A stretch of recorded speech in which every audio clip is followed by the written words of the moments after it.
Hey everyone, Adam Kanakin here at the 2022 Force Science Conference. With me, Dr. Stephen James. It's been a long time, brother. It has. I don't. Have we met in person, or is it only? No, first time in person. Yeah. Yeah, we did the NERC conference about a year and a half ago. Yeah. And that was all like officer, first responder, mental health, and just punching that out there to as many people as we can. I've had the opportunity to meet with your wife as well during the last year's NAFTO conference, and you guys are all over the place, man. You've power couple, especially in the training industry. I was super excited. We talked before coming down here. I knew you were going to be here, so we said we had to sit down, do an interview. Why is it that you came to Force Science? I've been lucky enough over the last few years to work with ProVicta. We presented on the platform today and our future goals together moving forward. Oddly enough, ProVicta engaged Lois because she's the smart one. And you're a smart man. Yeah, one of the interests, one of the side effects of working from home during the COVID, Lois was taking meetings with ProVicta, and they were talking about stuff that I'm passionate about, the health and wellness of police officers and the mental health of police officers, and trying to both improve performance and wellness, because the two are intrinsically linked. And I could hear Lois having these great conversations with Mike and his team, and I couldn't keep my nose out. I'm like, yeah, but what about this? And I kind of just wormed my way in over a course of a year or so, and eventually started, having a relationship of my own that was separate from Lois. That's awesome, and and I think we spoke about this the first time too. You and I get to come at this from a different perspective, right? Especially in the law enforcement first responder space, because we come from the military space. Absolutely. And so you have it's almost like a different outlook, or you're looking at it from a different lens, a different perspective, a little bit, right? There's a lot of similarities, but there's also a lot of differences. For sure. Which I think is really interesting. And then you're also coming at it from the academic perspective. Right. Which is what I think, and part of your presentation today, you were talking about the studies and the study that you guys were conducting. Do you want to talk about that a little bit?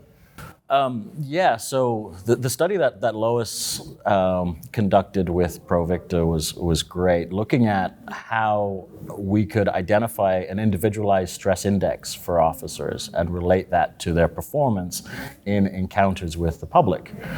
The idea being, one, we need to know what the range for each officer is, how it affects their performance, when they're sort of redlining or going into a sympathetic response. And it's interesting being at a conference like Force Science. There's often conflicting or competing information out there where stress is good, stress is bad, and heart rate is pointless, heart rate is useful. There's a whole lot, and it's very difficult for the practitioner to understand what they should be listening to, what to take away from these things. And for me, if any practitioners out there is questioning the research, that's the absolute right thing to do, right? There's no perfect study out there, there's no silver bullet, there's no one shot. But what we're all trying to do is converge on the truth in some respect. The study that ProVicta did, it was great. Could it have been improved on? Absolutely, and that's the plan, is to move forward with the science, taking it out of the simulation, reality-based training into the real world, and does it have an impact? And I think law enforcement as an industry, and maybe first responders in general, are well poised with the technology at hand, with this push that is, there's fewer and fewer officers. Fewer officers are joining the force, more officers are retiring. There's this vacuum. If you're a law enforcement executive, your number one concern must be maintaining that human capital that you have left, right? And not just maximizing the work you can get out of them today, but how do you sustain the career without doing harm to them? I honestly believe, and I know I've said this to you before, if the women and men in law enforcement across the country are giving their best years to their communities, 10, 20, 30 years, the least we can do is let them ride off into the sunset in a physical and psychological state that they get to enjoy those twilight years, right? And we don't do that as an industry. One of the speakers at NAFTO a couple weeks ago brought up the point that for the average life expectancy for a law enforcement officer versus an average member of society, and it's 12 to 15 years less. Yeah. And that was kind of a startling figure. And it kind of and that's what you said, that I was just like, the things that we just don't know. Hey, right. By the way, when you sign up for Academy, you're also just going to take 10 years off your life. And you're like, what? But it's not hopeless, right? That figure is when we didn't know, and we didn't know the impact of the stress. And that's kind of some of the debate, you know. You have some use of force instructors, and this is the Force Science, Institute, so that's their focus. And they can say that some level of sympathetic arousal or fight or flight or that engaged energy is good, right? It gets you focused, it gets you, prepped or primed for combat. The problem is as a human being, we're not designed to do that. We're not designed to do it day after day for 20 or 30 years. It comes at a cost, right? That fight or flight response is to get us out of immediate danger. And then we should change our environment, right? I mean, that's what animals do in the wild. If a watering hole is dangerous, by day 3 they've figured out we should find a new watering hole. Mm-hmm. Law enforcement and other first responders, it's their job to keep going back into those situations. And for the most part, I've been doing this work for over a decade. You hear this, well, it's just part of the job, right? The stress, the threat is just part of the job. But we need to start figuring out how to internalize and respond to that differently. I believe, looking at some of the research that's presented here, some of the research that's come out of LAPD's behavioral health group, that we can reframe it, right? We don't have to have that threat response. We can build the competency and the confidence of officers. So they see it as a challenge, and they have the right resources directed to meeting that challenge, but it's not a threat response, because that, from a physiological, a psychological, and a biological standpoint, is damaging. It's damaging in the moment, and it's certainly damaging over a career. Mm-hmm. The first step in what Provicta is trying to do is really understand at that individual level, because you might be affected differently to me, right? You might find vehicle stops at night, because of previous encounters you've had in your career, to be incredibly high stress instances. I'm okay with that, but I don't like domestic disturbance calls involving children because of my background, and so on. So this one-size-fits-all approach to both wellness, to training, to dispatch, right? We need to get into this area that cops are human beings. We all come, into our chosen professions, whether it's the military or law enforcement, with baggage from our, childhood and our history. We come into it on a daily basis with baggage from our financial or married life, or whatever it happens to be, family dramas, that we're humans and we have limits. And if we want the type of policing society is asking for, the place we need to start is by making sure the women and men that provide that service are in the best psychological and physical shape they can be in, given the stresses of the job. Because I believe that when officers are well rested, not stressed, and given the resources they need, 99.9% of the time they make the choices society wants. It's when they're acting and being asked by our communities to operate outside of that bubble of safety, where they're pushing themselves too hard, or the encounter is beyond their ability in that moment to cope with it, that's when we see these tragedies. You said something really interesting there when you talked about dispatchers.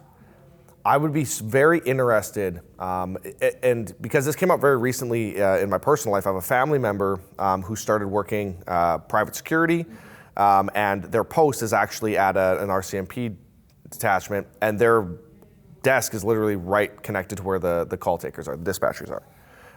And that person called me and they said, I don't think I can do this. And I said, do what? Because they're just doing security. But they're listening to the calls come over the radio, and they're how many spots removed from it, but that my family member is getting very anxious and upset and not having trouble sleeping. So I'm like, okay, so first off, I'm gonna send you a bunch of stuff. Right. Here's a bunch of books, here's the stuff that we recorded together and all these other things, here's all these resources, start here.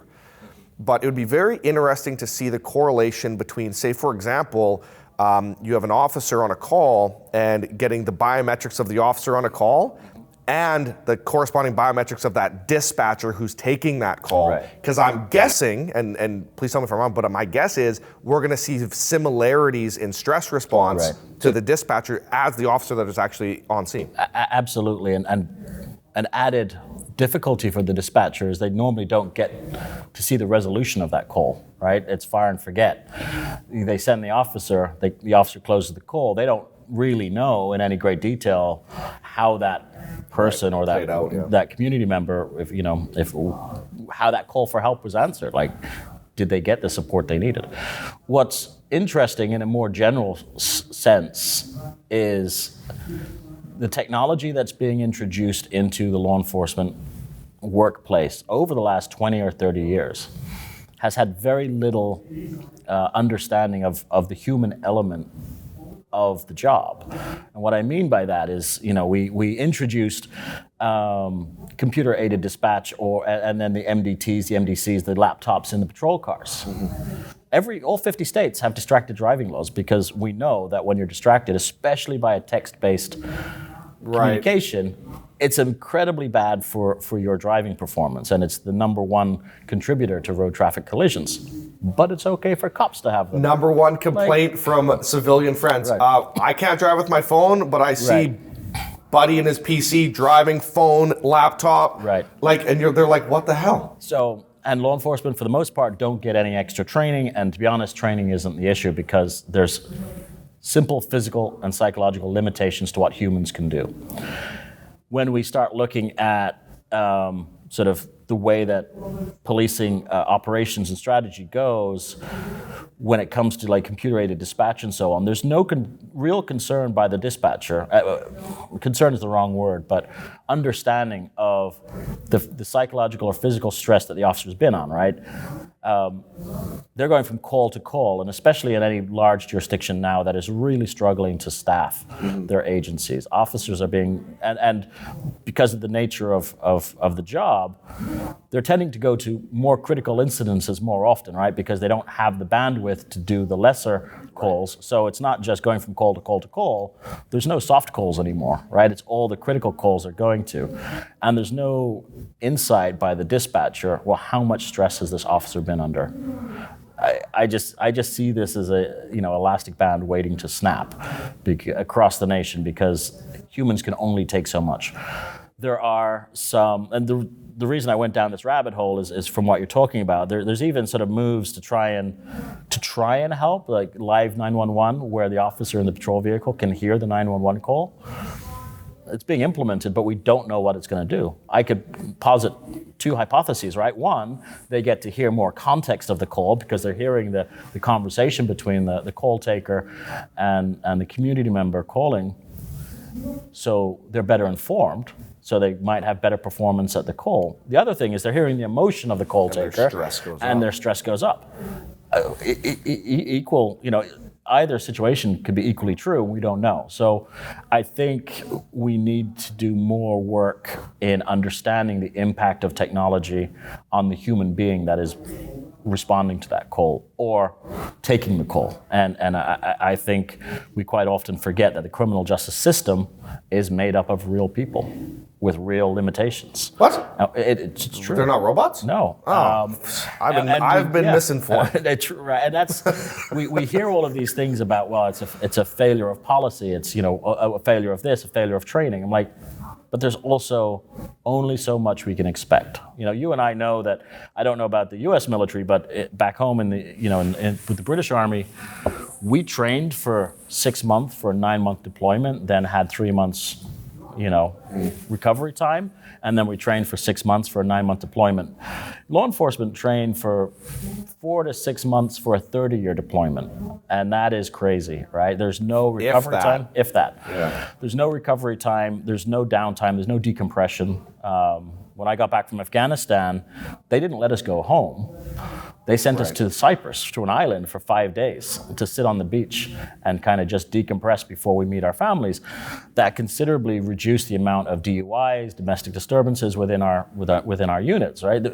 The Army or the military in general has recognized that decompression is important, but when do we allow our officers to decompress? And especially when offices are running with very few staff, or agencies are running with very few staff, there's no decompression. Officers are working overtime, coming home, going to bed, getting up, working overtime. Something's got to give. I want to play the what if game with you for a second. Sure.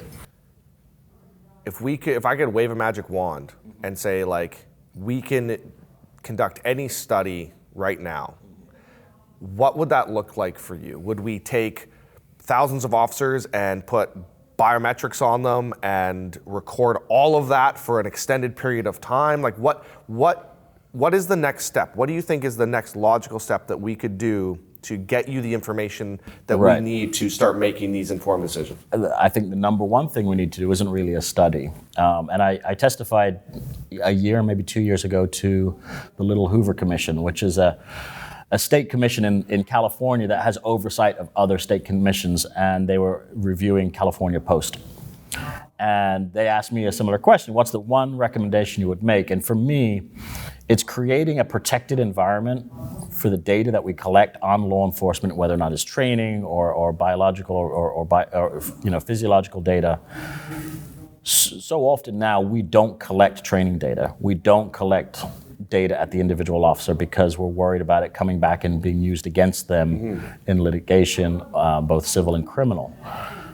And that's a problem. We just don't have the information of what training works, what training transfers from the academy setting or the in-service setting into the daily operational performance. We don't have the ability to link health and wellness training to better performance in the field, because no one wants to collect those data because it ends up being used as a weapon. So I think at a state level, we need to start creating legislation that protects those data from discovery, to allow us to better the industry, right? To better the profession.